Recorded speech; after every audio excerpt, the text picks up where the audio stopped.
Hello everyone, welcome back to the channel. And in this video, I've got my 5170 back out on the bench because today we're going to be installing DOS onto a CF card. This ought to be pretty interesting because I've never actually used this specific version of DOS.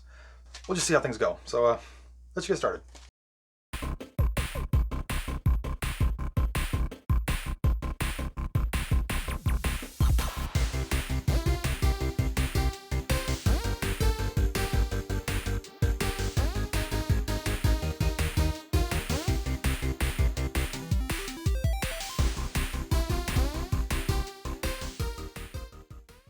Okay, so before we begin, I had to move my camera here. This overhead light was causing a really bad exposure problem with this light shirt I chose to wear instead of the black or dark blue one I normally wear in this room. Anyway, I mentioned that installing DOS here to this CF card here might be a bit of a tricky challenge for me, and that's kind of because I'm not used to using a version of DOS this old. I am much more used to 6.22 in the way it works. You know, you pop in disk 1, F disk, format/sys, and then type install, and then floppy swap. Fun times. 3 or 4 floppies, high density. I'm much, like I said, I'm much more used to 6.22. In fact, 6.22 is a lot more prolific. It's a lot more widely used. It's the quote last official version. There was a DOS 7.1 with Windows Millennium, which enthusiasts got it stripped out of Windows Millennium, but apparently it's not much different than 6.22, and it's actually highly recommended for most of these retro vintage PCs and PC clones anyway. Just because it's a lot more stable, a lot more software compatibility, game compatibility. The only real issue is trying to run, like, say, Windows 1 or 2, and that you have to tell Windows that 6.22 is not 6.22, it's like DOS 4 or DOS 3 or whatever it is. But realistically, 6.22 is just the most highly recommended one for a lot of these retro PCs. This is currently running 6.22. I have a 6.22 boot disk that I have in the Turbo XT. Even the XTID mini adapter that I have in the 5150, the CF card came preloaded with 6.22, so it's a very almost ubiquitous version of DOS to use for a lot of these retro machines. But there are some cases in which you kind of want to use the OEM or original version of DOS, or a period correct version of DOS. Like, some people do like installing DOS 5.0 in 386 machines. Some people like installing PC-DOS 2.1 and stuff to the 5150 and the 5160, and some people like having 5150 running DOS 1.1, or their compact portable running compact DOS, I believe was 1.2. I don't remember. There's a lot of DOS 1.2 points and points numbers everywhere when it comes to DOS, and there's a lot of different versions of DOS, but usually they're all roughly the same, unless there's some weird, oh no, compact can only be used on a compact. But yeah, I've never actually used this old of DOS because this does not actually have the same install procedure as 6.22. 6.22, like I said, you just type install basically, and it installs to a hard drive. 3.3 here, and I think it didn't start till I don't think it started until 5 anyway, that you had the install script. This has a different way of installing to a hard drive. You essentially just copy it to the hard drive or CF card here, like we're going to do. So like I said, it's going to be a little bit of a learning curve. It might take me a few tries. If I get it first shot, I will be heavily surprised. It could happen, you know, never know. But one of the other reasons why I want to use this particular version of DOS, is PC-DOS 3.3, is because it came out in 1987, which is the same year that 5170, the 50, and the 5160, 60 is actually behind the wall over there. I pointed to my Turbo XT. Were all discontinued and replaced with comparable models of the PS2 line, the 5130, or the PS2 Model 30, Model 60, and I believe Model 90 all came out in 1987, and those came factory with PC-DOS 3.3 on double density 3.5 inch floppies. So 1987, you know, yeah. But that's right in the sweet spot for the 5170 here, especially because this was a 1984 model. The 5170 was discontinued in 87, lingering sales 88, 89. In fact, I think LGR's was 88, 89, I believe. I'll have to go back and watch this video. But this particular one was still used until 91, 92, if the date codes on the ROM are to be believed. The BIOS ROM, anyway. So yeah, this PC-DOS 3 falls right in that sweet spot with that, and that's kind of why I want to use it. It's a kind of a period era correct, you know, DOS for it. And because I already have a 6.22 CF card in the back of it, having the period correct one for running you know, period correct software like, say, Lotus or any spreadsheet software or any type of productivity software from like the late 80s, mid 80s, you know, I know it'll work perfect. So yeah, we're gonna install it to the CF card, which may have its own problems, but hopefully it works out just fine. This is a 64 megabyte CF card. There actually is a little quirk here with 3.3 here. 6.22 can use drive sizes, I believe, up to 512 megabyte. I think that's the limit anyway. 6.22 here can use a limit of, I believe it's 512 megabyte partitions, I believe. I remember that being like a thing with 6.22. Like if you wanted larger disk capacities, you had to do something. But 3.3 here can only see partitions of 32 megabyte. So this CF card is basically being cut in half, which is fine. It's an older CF card. I've had it around for a while. We're going to be installing it to this, cutting it in half using this, you know, basically it'll have a 32 megabyte hard drive, which is essentially another error correct size for this. 128 meg is basically right towards the tail end of this particular one's lifespan. So again, I want that middle ground sweet spot. 32 megabyte, 87, 88, 89. Sounds perfect with PC-DOS 3.3. So let's get started. But before we do, I want to talk about something that I discovered with this machine while I was fiddling around with it a couple weeks ago. But yeah, I don't have a battery pack in this thing yet, so I have to type everything in by hand manually again, which I actually wrote down all the CF card cylinder heads and sectors. So no matter what CF card I put in here, up to I think 512 megabyte, like I think is the limit actually for 286 CPUs. I can just type it all in, which makes so much time. 246, 16, 63. Perfect. Okay, let's get into DOS.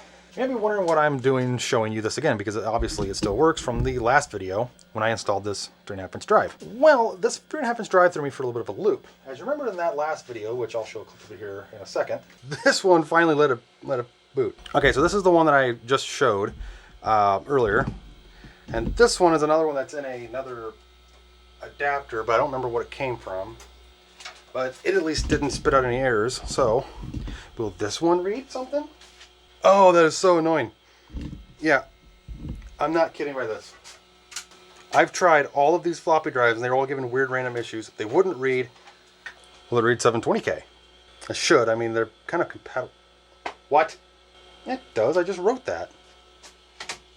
So yeah, it did not want to read the 720K Planet X3 floppy that I wrote. In fact, I even went up and I wrote SimCity version 1.2 and even 1.7 on 720K floppies. It wouldn't read them at all, but it would read 1.44 wrote images.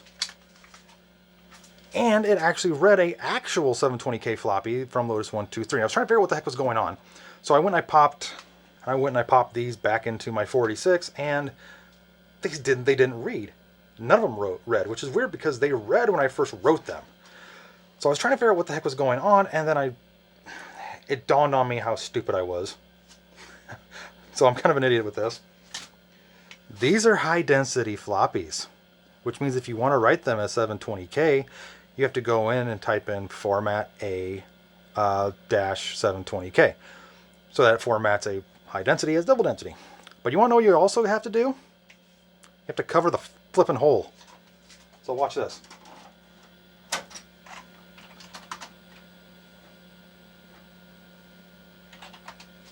Oh my god, there's a directory. It works.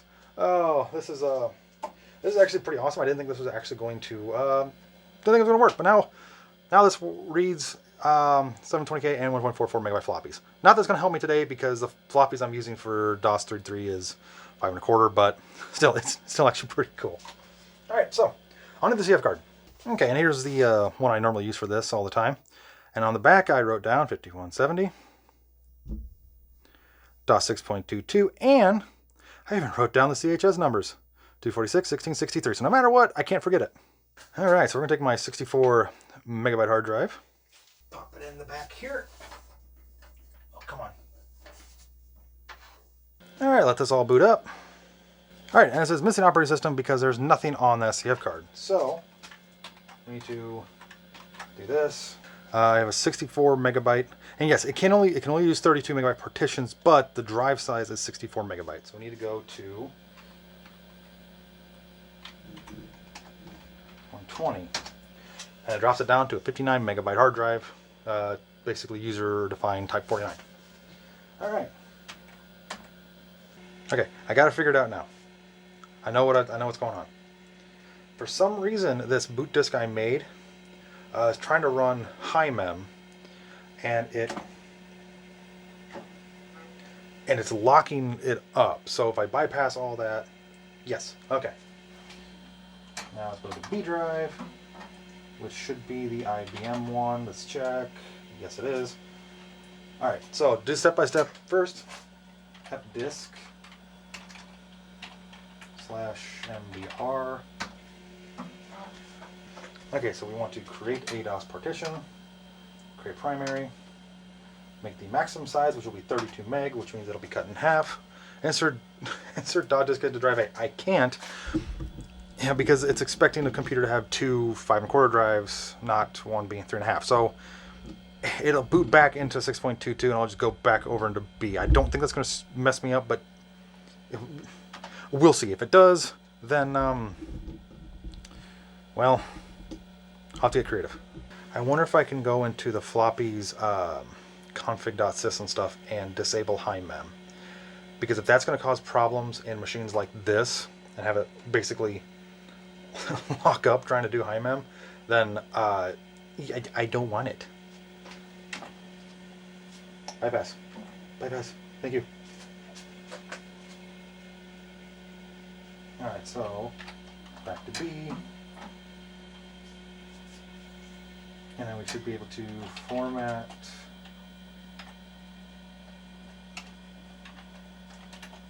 /sys. Incorrect. Oh, crap. Okay, I'm gonna do some fiddling and see what I can get going with that. So I'll be right back.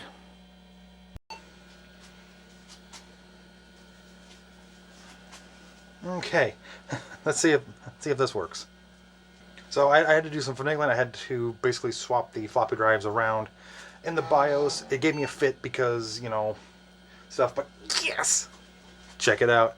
The IBM Personal Computer DOS version 3.30, copyright 81 to 87, Microsoft 81 to 86.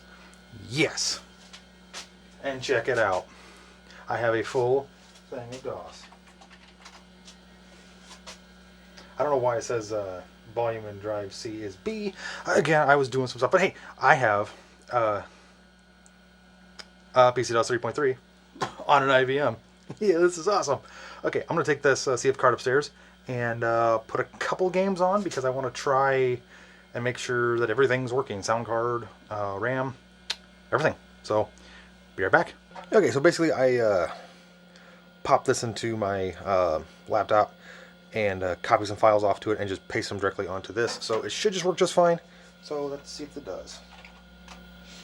Yep, and I even moved over some benchmarking stuff and the drivers, or the control software for the above board. So, oh yeah, I also have LM60 and Top Bench on here. We might try that out too. Alright, let's see what we got. I already know what we all have in here. I just want to, just for my own 286 AT, no Methical processor, 640K base with 449 available. Extended is basically 1 meg. It's not expanded, so I still don't know the difference fully. EGA 80 by 25 color. 1 C drive, which is 59 megabyte, which is not entirely true. It's 32, but that's what the drive is. 1.44 for A, 1.2 for B, which, yeah, that really messed me up installing DOS here. Clock calendar present, even though the battery's not there. 1 parallel, 2 serial, no game port. Yes, there is. It's on the sound card. I must have it disabled. And mouse port. I forgot that DOS is not as, or 3.3 is not as easy to work around as 6.22. There's some other weird stuff. So let's do CD M60. I don't remember what this is. Oh, duh, Landmark. Yeah, I don't know why I forgot that, you know, Landmark was LM60. I guess, well, Landmark 6.0.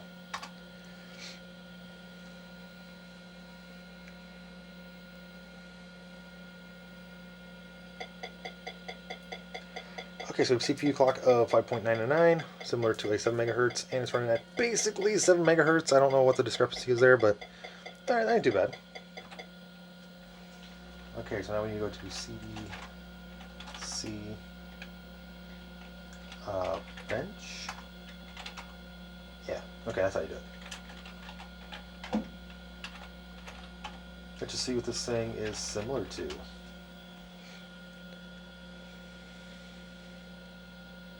This is a weird thing to crawl this slow because I just tried this out on my 46 not long ago. I was testing some video card stuff out, making sure some video cards worked, and that thing just zooms past.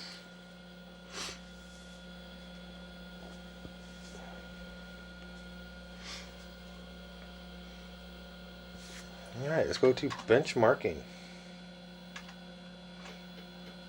Yeah, we have a score of 10, which is closely resembles a Tandy 1000 SX with the 286 Express card. That's interesting. A AMD 286 clone, and a IBM PC AT. Really, an AT behaves like an AT. Match system details. A score of 11, which is the AM286 at 6 megahertz with the VGA Everix Viewpoint EV673 with 256K of video memory. Submitted by High Treason. Ooh. Well, hi High Treason. 610. IBM compatible 286 BIOS copyright award software. Oh, so yours has an award software as well. Cool. With an underclocked 8 megahertz chip. Interesting. And you're using an ESDI Maxtor drive. That's fascinating. How'd you get... Like, those are actually pretty hard to find, aren't they? Alright, now for some games. Alright, so I have Planet X3 Loom, LHX Chopper, Test Drive, which I don't think will work on here, Oregon Trail, and Zaxxon. So let's try the ubiquitous Planet X3. Oh, I'm going to go CGA for color and ad-lib. Oh yeah.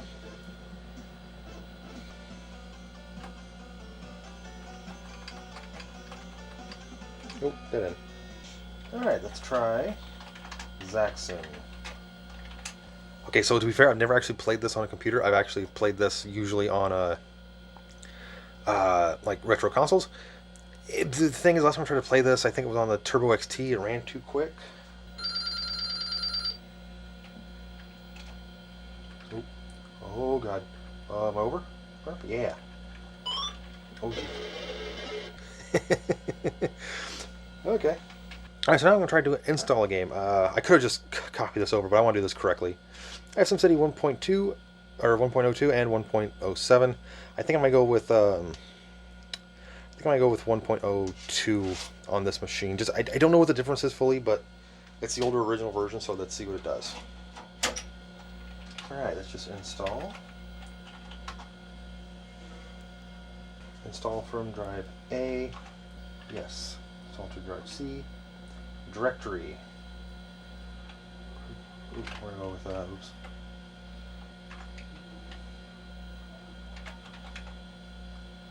/ SimCity. Install game SimCity. Yes. Okay, so what do we have? We have well, that's interesting. It says display CGA, Hercules, Tandy. I don't have Tandy. Minimum RAM. Let's just see if I can install this. I don't know if I will, but let's see. Joystick, non-ignore. Use no joystick.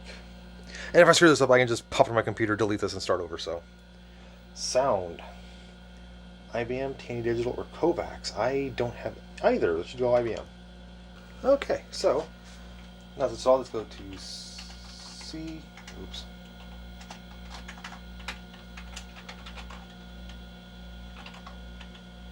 Alright, it's going to be CD SimCity directory. Alright, let's go to SimCity.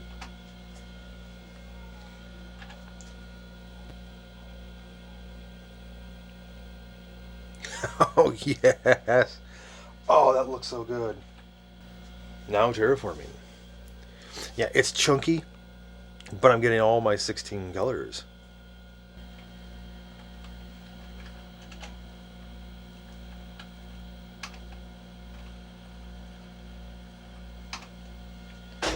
Max's SimCity. Awesome. I want to try something else though. I want to go to Planet X3 here because I'm kind of curious. I should have, yeah. Where's that? Yeah, PX3 EGA. I wonder if there's a low-res EGA mode. So let's go with PX3 underscore EGA.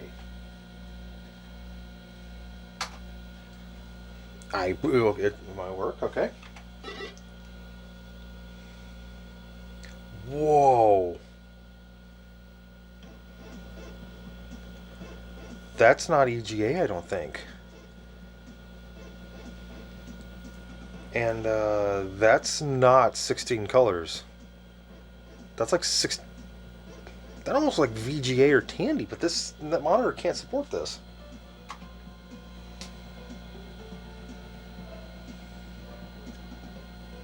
Oh. Uh-oh. Well, it's broken. It's so broken. Oh god, it's so broken. But what's weird is the border is all in that style too, but that's not... Is that EGA? That can't be EGA. This is a CJ only monitor. Because I figured out it was the color 6... Okay, I'm confused. Either way, that's Oh,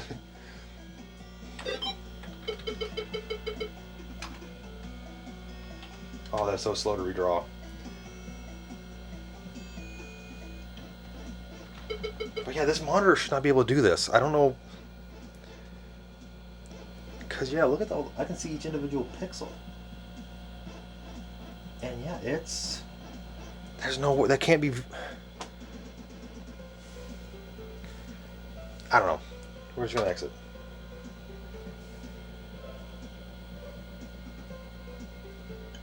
Have a nice DOS. I will, David. Thank you. Okay, and this thing turned out awesome. Everything just seems to work. And now I have two... well, hard drives for the 5170. This modern 6.22 one at 128 megabyte, which I can use for all the games this thing's going to run, and a error correct 32 megabyte one running IBM PC-DOS 3.3. So I'm actually really happy. Everything just seemed to eventually work out. Obviously, I had a couple headaches with getting it to install, and I want to talk about that. You saw me fdisk, and then create a permanent DOS partition, and then you saw me hit format C/sys, which should have installed the sys file format and then installed system files. The problem is that it said incorrect DOS version. Now this is the exact same problem that RLL drive I have was doing, where the DOS inside the drive is different than the DOS I booted with. Well, I put the DOS 6.22 floppy here, and then I tried to do it from the B drive's 3.3. That causes kind of a sys command com problem, and it won't let you do it. I tried flipping these two around in the BIOS, trying to make the B drive A and the A drive B. That didn't work. It gave me a couple weird fits too. It would stall halfway through. Not hard lock. It basically just stop copying, and then just not want to do anything. So I had to reset the whole thing. My workaround was to basically write two 3.5-inch floppies of PC-DOS 3.3. and then install it that way from the 3.5-inch drive. So it is a good thing I installed the 3.5-inch drive, because I really did not want to try and find another 5.25 drive or take the PC5150 apart for its good drive and try and finagle stuff, and I didn't want to do it. Everything's working fine. The games are work just fine. I'm really confused by Planet X3. I typed EGA, and that is not the EGA screen. That almost looked like either Tandy or VGA, which... I don't know why I would do that, especially with that many colors, because this is a CGA monitor. I've figured this out. It's CGA. It has to be, because it will not work with my EGA card. The only thing I can think of is maybe the cable's wrong, but it still works as a CGA monitor. So I don't know what's going on there. But anyway, it's basically done. It's almost 99% done for what I wanted. You're going to be seeing the 5150 here pretty soon, because I have one more video that I know I've been wanting to do for a while, because I finally got a part for this thing repaired enough that I want to test it out and see if it's going to work in here and have it be its new home. So that's going to be a future video, and I'll give you a hint. It was a PC part that I found in a thrifting video that I uploaded, I think, last year and a half ago. So if you guys know what I'm talking about, then you guys are probably going to be, well, fingers crossed excited, because I'm kind of nervous to power test it, I'll be honest. But we'll test it out anyway. With that being said, again, thank you all for watching the video. I really hope you enjoyed it. Put down in the comments if you have any thoughts on this thing, any stuff I've done to it. Probably ask why I use PC-DOS 3.3. Any games from the era that you want to see me run on this thing that would run on PC 3.3, which ideally I think every game would run on 3.3 that would run on here. So I don't know. There's a lot of games out there, so if you want to see me run one, let me know down in the comments. If you know what PC part I'm talking about, don't spoil it down in the comments, but if you know, then you know. And it's going to be an amazing video. Hopefully nothing goes kapoof on it, because, yeah, I'd rather not see that thing get damaged, but we're going to try it out safely as we can. And it's been awesome. If I've said anything like this, down in the description field are all the links to my social media, such as Facebook, Threads, and Instagram. I've been posting on there more and more often, that I should say. And also down in the description field is the links to my merch, including the new merch that is basically the same as the old merch. It says Definitely Casual PCs right here. But on the back is a giant, probably too big, 1K, which is a celebratory merch for me hitting the 1K mark on YouTube here, which I'm actually really happy and excited for. All merch sales does go to help support the channel in some way. So yeah, if that interests you, go ahead and check out the description field for all the links. And that being said, like I said, I don't say that stuff too often in many videos. I just figured I would because it's been a while. And thank you all for watching the video, and I'll see you in the next one.